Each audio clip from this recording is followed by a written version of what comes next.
Assalamualaikum warahmatullahi wabarakatuh. Saya Muhammad Falhan dengan NPM 1805170083. Saya berasal dari kelas 6B Akuntansi Pagi. Di sini saya akan menjelaskan tentang sampling audit dalam pengujian substantif. Langsung saja kita masuk ke dalam pembahasan. Konsep dasar. Sampling audit adalah penerapan prosedur audit terhadap kurang dari 100% unsur dalam suatu saldo akun atau kelompok transaksi dengan tujuan untuk menilai beberapa karakteristik saldo akun atau kelompok transaksi tersebut. Rencana sampling dalam pengujian substantif dirancang untuk yang pertama itu mendapatkan bukti bahwa saldo rekening tidak salah saji secara material. Yang kedua itu membuat suatu estimasi independen mengenai jumlah tertentu. Selanjutnya, ketidakpastian resiko sampling dan resiko audit. Sampling audit dalam pengujian substantif dipengaruhi oleh resiko sampling maupun resiko non-sampling. Resiko sampling yang berkaitan dengan pengujian substantif adalah resiko kesalahan penerima. Yang kedua itu adalah resiko kesalahan menolak. Selanjutnya kita masuk ke pendekatan sampling statistik. Ada dua pendekatan sampling statistik yang bisa digunakan oleh auditor dalam penyajian substantif. Yang pertama itu adalah sampling probabilitas proporsional dengan ukuran atau PPU. Yang kedua itu adalah sampling variabel klasik. Sampling PPU. Sampling PPU adalah suatu pendekatan yang menggunakan teori sampling atribut untuk menyatakan kesimpulan dalam jumlah nominal, bukan sebagai tingkat deviasi. Jenis sampling ini biasanya digunakan dalam pengujian substantif terhadap transaksi dan saldo-saldo.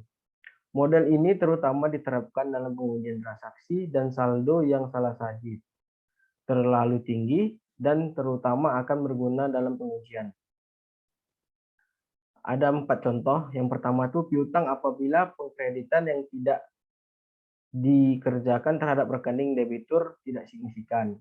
Yang kedua itu ada investasi dalam surat berharga. Yang ketiga adalah pengujian harga persediaan apabila perkiraan hanya terdapat sedikit selisih.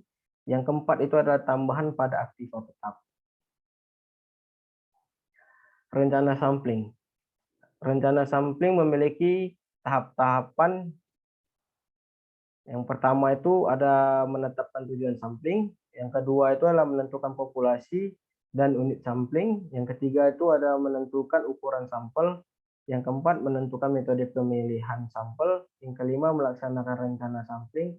Yang keenam adalah mengevaluasi hasil sampel.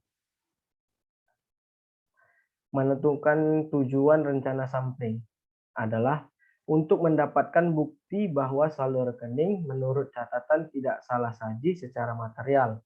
Aset laporan keuangan tertentu yang mempengaruhi bukti sampel yang dipakai bergantung pada prosedur yang dipakai untuk item sampel tersebut. Menetapkan populasi dan unit sampling. Populasi terdiri dari kelompok transaksi atau saldo akun yang diuji. Untuk setiap populasi, auditor harus memutuskan apakah semua unsur akan dimasukkan. Sebagai contoh, ada 4 populasi yang didasarkan pada saldo akun dalam buku besar piutang usaha, yaitu semua saldo, saldo debit, saldo kredit, dan saldo nol. Menentukan ukuran sampel. Rumus untuk menentukan ukuran sampel dalam sampling PPU adalah N sama dengan NB kali FK per SD kurang AS kali FE. Keterangannya yaitu NB itu nilai buku populasi yang diuji, FK itu faktor keandalan untuk resiko keliru menerima yang ditetapkan, SD itu adalah salah saji toleransi, yang AS adalah antisipasi salah saji, FE adalah faktor ekspansi untuk atau antisipasi salah saji. Menentukan metode pemilihan sampel. Metode pemilihan yang paling banyak digunakan dalam sampling PPU adalah pemilihan sistematis. Metode ini memisahkan total populasi dolar ke dalam interval yang sebanding dengan dolar. Dengan demikian, sampling tersebut dapat dihitung dengan rumus sebagai berikut. SI sama dengan BV per N. Melaksanakan rencana sampling.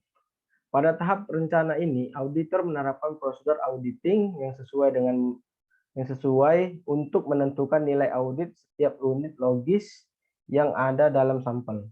Ketika terjadi perbedaan, auditor mencatat nilai buku dan nilai auditnya ke dalam kertas kerjanya. Informasi ini kemudian digunakan untuk memproyeksi salah saji total dalam populasi. Mengevaluasi hasil sampel. Dalam mengevaluasi hasil sampel, auditor memperhitungkan batas atas salah saji atau UML dari data sampel dan membandingkan dengan salah saji yang terdapat di toleransi tertentu dalam perancangan sampel. Lanjut kita masuk ke dalam keuntungan dan kerugian pemakaian sampling PPU. Yang pertama itu ada keuntungan. Keuntungan terbagi 3. Yang pertama itu lebih mudah digunakan daripada sampling klasik. Yang kedua, ukuran sampel PPU tidak didasarkan pada beberapa ukuran penyimpangan yang diestimasi pada nilai audit. Yang ketiga adalah sampling PPU secara otomatis menghasilkan sampel yang sudah distratifikasi. Kedua itu ada kerugian. Kerugian juga terbagi 3. Yang pertama adalah sampling PPU mengandung asumsi bahwa nilai audit unit sampling harus tidak kurang dari 0 atau lebih besar dari nilai buku. Yang kedua, jika kurang sajian ditunjukkan dalam sampel tersebut, evaluasi atas sampel tersebut memerlukan pertimbangan khusus. Yang ketiga, pemilihan saldo 0 atau saldo dengan tanda yang berbeda memerlukan pertimbangan khusus. Sampling variabel klasik. Dalam pendekatan ini, teori distribusi normal digunakan dalam mengevaluasi karakteristik populasi berdasarkan hasil sampel yang digambarkan dari populasinya.